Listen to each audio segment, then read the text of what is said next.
Hi there. Today I'm going to show you how to access the undo feature in Google Sheets. There's three ways that you can access this. You can see in column I wrote those 3 steps out and I'm also going to show you.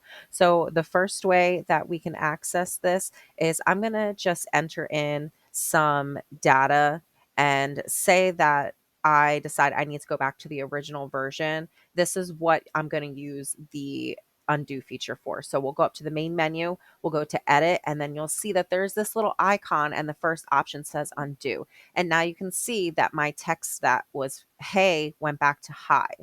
And we're going to do the same thing with our little shortcut on the keyboard. This is for Windows users. I'm not sure if it's the same shortcut on a Mac computer. You're going to hit Control Z and it's going to do the same exact thing. Now, the last way, we're going to go up to this little menu. It's gray, and you're going to see that little icon that we first saw when we did the first way we could access this, and you're going to hit that. And that is how you are going to use the undo feature in Google Sheets. If you found this video to be helpful, please check out my other videos. You might find those to be helpful too. Thanks. Bye.